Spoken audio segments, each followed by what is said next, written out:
هلو، صباح الخير، كيف حالكم؟ او مساء الخير على حسب التوقيت.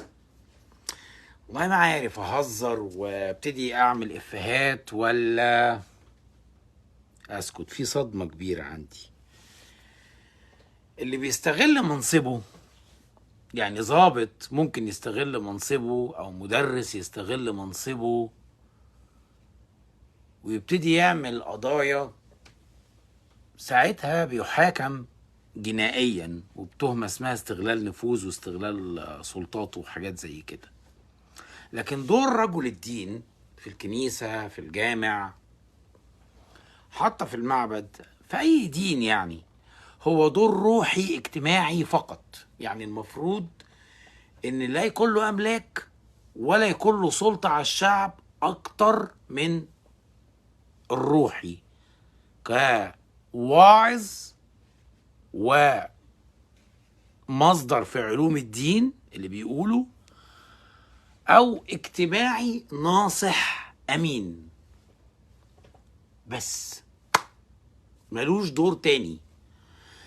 حاولوا تدوروا لي على أي تعريف لرجل الدين أو وظيفة رجل الدين أكثر من ذلك. بما إني فاتح اليومين دول ملف الأطران بيمو اللئيمو، وماسك قصص النصب والفساد والشلة، فالنهاردة هبعد عن شلته شوية لأني محتاج أتكلم عن فساده المالي. وده كذا مرة أنا بتكلم في الحكاية دي، كذا مرة أنا باجي أقول أنا في أمور بالنسبة للأراضي، أنا في أمور عاوز أتكلم فيها. وكان في استضافة مع الدكتور نبيل كان اتكلم على قضية بس ما خدتش حقها، فبالتالي أنا محتاج أتكلم عليها برغم إن في حاجات كتير أعتقد إن بنيامين ممكن قضاياه وممكن تسليط الضوء على فساده بياخد أكتر من سنة. مش هتكلم عن نشأته المشين، ليه نشأة مشينة، لكن مش مهتم بالحتة دي دلوقتي، لكن مهتم ان انا ارصد حالة فساد اتكلم عنها. في ارض في حتة اسمها ميت خاقان، دي في المنوفية.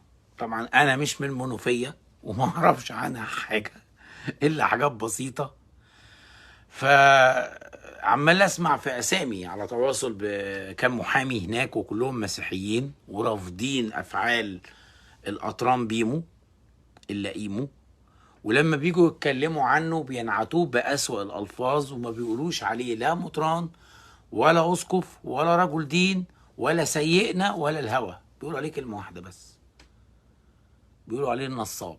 طب يا جماعة يعني ايه نصاب؟ في أرض مساحتها اسمحوا لي ان انا اقرا لانها كلها معلومات، انا مش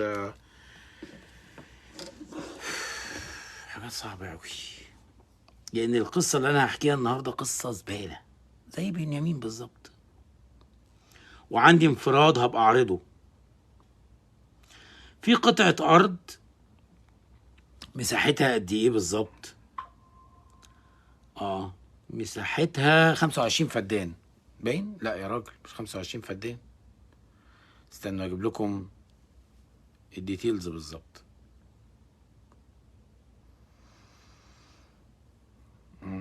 المهم ان العنوان بتاع حتة الارض وبعد كده هنتكلم في الديتيلز بتاعتها. نزلة اللك، نزلة الكوبري، نزلة الكوبري العلوي، البر الشرقي. الارض دي ملك واحد اسمه غبريال موسى، وعنده الورثة بتوعه بهجة جرجس ابراهيم، وعليها نزاع قضائي لان فيها ورثة كتير وهي قطعة ارض كبيرة. عدد الورثة اكتر من 21 وريث. مساحة الارض 25 فدان. انا ما كنتش مصدق 25 فدان، لو وريت لكم 25 فدان يا جدعان، و9 قراريط و21 سهم.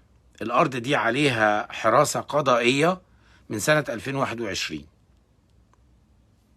خلاص الارض دي عليها نزاع قانوني وهتلاقوا اليافطه، بس هتلاقوا اليافطه معمول ناحيه نزاع قضائي، معمول عليها علامه ومتضلله. ليه؟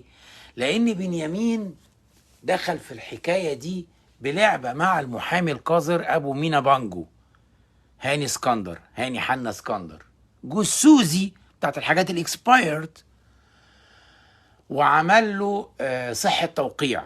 ما عملوش بقى صحه توقيع ونفاذ، عمل له صحه توقيع، وما عملهاش في مكان بتاع التابع ليها، عملها في مكان تاني. الظاهر ان ليهم موظفين بياكلوا من هناك، عملوا لهم صحه توقيع، ودخلوا هم كمان في السبوبه، مساحه ارض ضخمه. وكان في البدايه بيقول ان الارض دي كان هياخدها يعمل عليها كنيسه اسمها كنيسه ماري مرقس، كانت هتبقى مقر ابراشيه والكلام الجامد ده. طبعا الكلام ده في الفلنكح. قبل ما اكمل القصه عايز اشرح بالتفصيل قوي لعبه بنيامين وكذا اسقف لما بيلعب في حكايه الاراضي.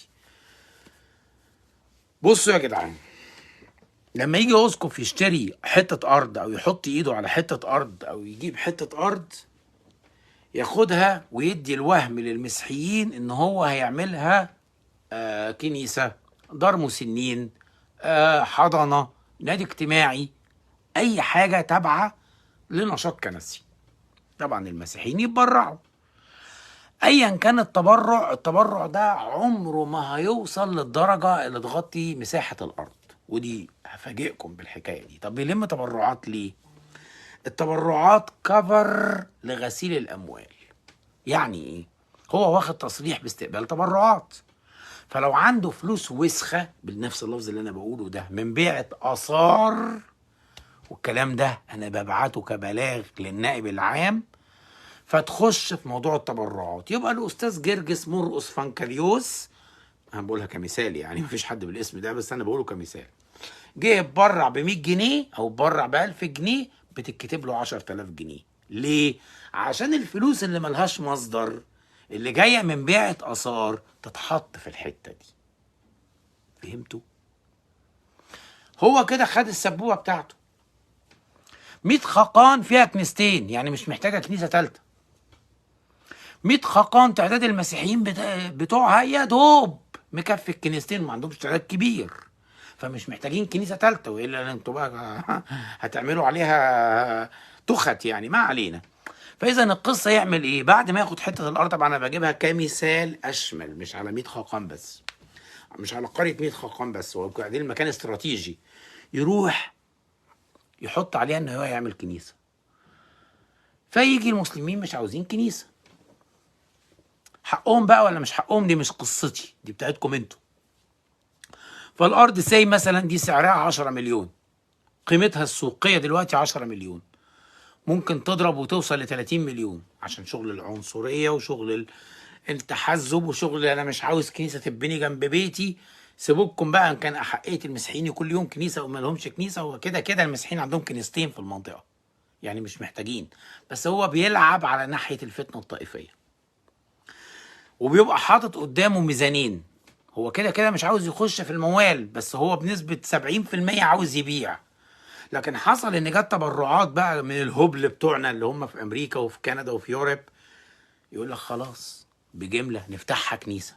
حصل لا، استوقع مثلا كم تاجر اعمال مسلم مش عاوزين عندهم كنايس وعاوزين حتة الارض وبتاع، فيروح واخد وداخل فيها بسعر كبير. يبقى هو كسب من كذا ناحية. الناحية الاولى انه خد فلوس وخبى فيها الفلوس الوسخه، الديرتي ماني، عمل لها غسيل اموال. الناحيه التانيه ان هو هيبيعها بسعر عالي عشان حكايه الفتنه وحكايه البلد، ان ده مش عاوز وده عاوز والكلام ده. عمركم شفتوا وساخه اكتر من كده؟ بنيامين، انت جايه تشتغلي ايه؟ انت جايه تهبدي قدام الناس وتقول لهم ربنا قال وربنا عاد وزهد وتقشف، وانت يا ابن الناقص مقضيها بيع اراضي وسمسره. ويا ريت الفلوس دي بتروح على الغلابه، الغلابه اللي مش لاقيين 100 جنيه، الغلابه اللي لما بيجولك بيتذلوا، الغلابه اللي ما في يعني انت بتقرف منهم وما بتحاولش تتعامل معاهم. بعرض الامر ده ولسه في ملفات تانية هتتفتح عن حاجات واراضي تانية في قلب المنوفيه، في نفس الوقت ممكن أعرج شوية وأتكلم عن الشلة الوسخة المحيطة ببنيامين، زي سوزي وميشيل وعوني فلقسة وعفاف التفاف. مش ناسيك ده، انت لسه ليك القصتين. بس المشكلة ان انا بعتبر ان القصص عن شلته او فتح الشلة المحيطة بيه نظار العزبة بتوعه ده كده ضحك وتريقة، لكن الجدية لما اتكلم على استغلال نفوذ وبيع وسمسرة اراضي. دي مش فلوس امك يا بنيامين او يا ميخائيل عبد الملاك، انت كنت داخلها شحات، المفروض تعيشها شحات، ما تاخدش منها غير لقمتك، اكلك وشربك بس. ولا مش ده التفسير الصحيح للخدمة؟ فوقوا، بيضحكوا عليكم وبيخدعوكم. استنوني في حلقة جاية، ولسه اللي جاي مرعب. تشاو.